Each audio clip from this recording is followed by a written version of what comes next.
നമസ്കാരം. ഒരു വ്യക്തിയോട് മറ്റൊരു വ്യക്തിക്ക് തോന്നുന്ന അഗാധമായതും സന്തോഷമുളവാക്കുന്നതുമായ വൈകാരിക ബന്ധമാണ് പ്രണയം. മനുഷ്യബന്ധങ്ങൾ ഉടലെടുത്ത അന്നു മുതൽ പ്രണയവും തുടങ്ങിയിരിക്കണം. കാരണം മനുഷ്യർ തമ്മിലുള്ള ബന്ധത്തിൻ്റെ അടിസ്ഥാനമായി കാണുന്നത് മറ്റേതിനേക്കാളും മാനസിക അടുപ്പമാണ്. ലോകമെമ്പാടും പ്രണയസ്മാരകങ്ങൾ ഉയരപ്പെട്ടിട്ടുണ്ട്.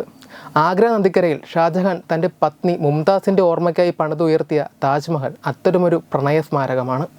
എന്നാൽ മുംതാസിനെ കൂടാതെ പിന്നെയും ഭാര്യമാർ ഷാജഹാൻ ഉണ്ടായിരുന്നതിനാൽ ചിലരെങ്കിലും ഷാജഹാൻ്റെ പ്രണയത്തെ ചോദ്യം ചെയ്യാറുമുണ്ട്.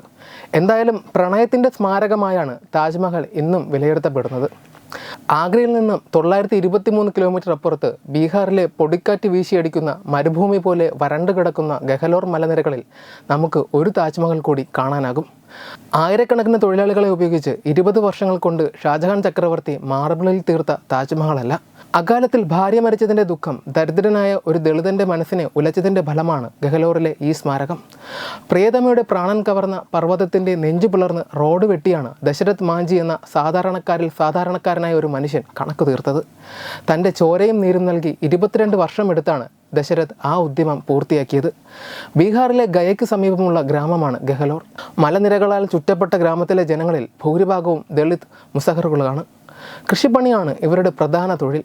1934 ഒരു ദരിദ്ര കുടുംബത്തിൽ ജനിച്ച ദശരഥ് മാഞ്ചിയുടെ ജീവിതം പ്രതികൂല സാഹചര്യങ്ങളോട് മല്ലിട്ടായിരുന്നു. ചെറുപ്പത്തിൽ നാട് വിട്ടുപോയ ദശരഥ് ധൻബാദിലെത്തി കൽക്കരിപ്പാടകങ്ങളിൽ തൊഴിലാളിയായി. പിന്നീട് നാട്ടിൽ മടങ്ങിയെത്തി കൃഷിയിടങ്ങളിൽ പണിക്കാരനായി. ഇതിനിടെയാണ് ഭഗുനി ദേവിയെ അയാൾ കണ്ടുമുട്ടുന്നതും വിവാഹം കഴിക്കുന്നതും. വീടിന് സമീപമുള്ള പർവ്വതത്തിന് അപ്പുറമുള്ള കൃഷിയിടത്തിലാണ് ദശരഥ് ജോലിയെടുത്തിരുന്നത്. വയലുകളിൽ ജോലിക്ക് പോകാൻ ഇവർക്ക് മല കയറി ഇറങ്ങണമായിരുന്നു.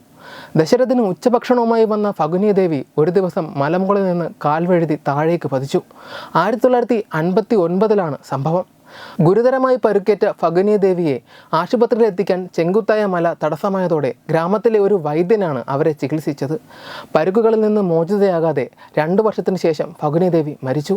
ഭാര്യയ്ക്ക് സംഭവിച്ച ദുരന്തത്തിൽ മാനസികമായി തളർന്ന ദശരഥ് മാഞ്ചി 1960 തന്നെ ആ തീരുമാനമെടുത്തു. മലയിടിച്ച് റോഡ് നിർമ്മിക്കണം.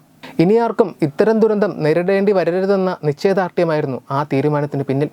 പർവ്വത മുകളിലൂടെ ദശരഥ് മാഞ്ചി റോഡ് വെട്ടിയത് ക്ഷമയുടെയും സമർപ്പണത്തിൻ്റെയും ബലത്തിലാണ്. വലിയ ചുറ്റികയും ഉളിയും കയറുമായിരുന്നു പണിയായുധങ്ങൾ. കൃഷിപ്പണിയിൽ ഇടവേള കെട്ടുമ്പോഴെല്ലാം ദശരഥ് പാറ പൊട്ടിക്കുന്നതിൽ വ്യാപൃതനായി. വലിയ പാറക്കഷ്ണങ്ങൾ കയറിൽ കെട്ടി താഴെ ഇറക്കും. പലപ്പോഴും രാത്രിയിലും അച്ഛൻ ജോലി തുടരുമെന്നായിരുന്നു ദശരഥിൻ്റെ മകൻ ഭാഗീരഥ് മാഞ്ചി ഓർക്കുന്നത്. ഭ്രാന്താണെന്ന് പറഞ്ഞ് നാട്ടുകാർ കളിയാക്കുമ്പോഴും അയാൾ കുലുങ്ങിയില്ല. ഭഗുനി ദേവിയോടുള്ള സ്നേഹമായിരുന്നു ആ മനസ്സ് നിറയെ. 30 അടി ഉയരത്തിലും 25 അടി വീതിയിലും 60 അടി നീളത്തിലും പാറ പൊളിച്ചാണ് ദശരഥ് മലമുകളിൽ റോഡ് വെട്ടിയത്. മലയുടെ ഒരറ്റം മുതൽ മറ്റേ അറ്റം വരെ റോഡിൻ്റെ നീളം ഏകദേശം 360 അടി വരും. ഒരു അത്യാധുനിക ഉപകരണങ്ങളുടെയും സഹായമില്ലാതെ കൃഷിപ്പണി ചെയ്ത് മക്കളുടെ വിശപ്പകറ്റിയുള്ള ബാക്കി സമയത്ത് പണിയെടുത്ത് 22 വർഷങ്ങൾക്ക് ശേഷം 1982 റോഡ് പൂർത്തിയാകുമ്പോൾ ഗ്രാമീണരുടെ പരിഹാസം കരഘോഷങ്ങൾക്ക് വഴിമാറി. പ്രാദേശിക ദിനപത്രങ്ങളിലൂടെ പുറത്തു വന്ന വാർത്ത പിന്നീട് ദേശീയ മാധ്യമങ്ങളും ഏറ്റെടുത്തതോടെ ദശരഥ് മാഞ്ചിയുടെ അത്ഭുത നേട്ടം ലോകമറിഞ്ഞു. മാഞ്ചി റോഡ് നിർമ്മിച്ച് 35 വർഷങ്ങൾക്ക് ശേഷമാണ് ബീഹാർ സർക്കാർ ഇത് ഏറ്റെടുത്ത് കോൺക്രീറ്റ് ചെയ്യുകയും സംരക്ഷണ ഭിത്തി കെട്ടുകയും ചെയ്തത്. റോഡ് തുടങ്ങുന്ന സ്ഥലത്ത് ദശരഥ് മാഞ്ചിയുടെ പേരിൽ കമാനവും സ്മൃതി മണ്ഡപവും നിർമ്മിച്ചിട്ടുണ്ട്. ദശരഥ് മാഞ്ചിയുടെ പ്രതിമ സ്മൃതി മണ്ഡപത്തിൽ സ്ഥാപിച്ചിട്ടുമുണ്ട്. ഗ്രാമത്തിൽ ദശരഥ് മാഞ്ചിയുടെ സ്മരണയ്ക്ക് ആശുപത്രിയും നിർമ്മിച്ചു. മലമുകളിലൂടെ റോഡ് യാഥാർത്ഥ്യമായതോടെ സമീപ ടൗണായ വാസിർഗഞ്ചിലേക്കുള്ള ദൂരം 25 കിലോമീറ്ററിൽ നിന്നും 13 കിലോമീറ്ററായി കുറഞ്ഞു. ദില്ലിയിലെ എയിംസിൽ ഉദരരോഗത്തിന് ചികിത്സയിലിരിക്കെ 2007 ഓഗസ്റ്റ് 17 73 വയസ്സിൽ ദശരഥ് മാഞ്ചി അന്തരിച്ചു. ചികിത്സാ ചെലവുകളെല്ലാം ബീഹാർ സർക്കാരാണ് വഹിച്ചത്. നാട്ടിൽ ഔദ്യോഗിക ബഹുമതികളോടെയായിരുന്നു സംസ്കാരം. തന്നെ ജീവനെപ്പോലെ സ്നേഹിച്ച പ്രിയതമയുടെ അകാല വിയോഗം മനസ്സ് തളർത്തിയെങ്കിലും അത് മറ്റൊരു നിയോഗത്തിന് നിമിത്തമാക്കിയ ദശരഥ് മാഞ്ചി സമാനതകളില്ലാത്ത പ്രതീക്ഷയുടെ പര്യായമാണ്. ഇച്ഛാശക്തി ഉണ്ടെങ്കിൽ അസാധ്യമായത് ഒന്നുമില്ല എന്നതിൻ്റെ ഓർമ്മപ്പെടുത്തൽ കൂടിയാണ് നിരക്ഷരനായ ഈ ഗ്രാമീണൻ്റെ ജീവിതം.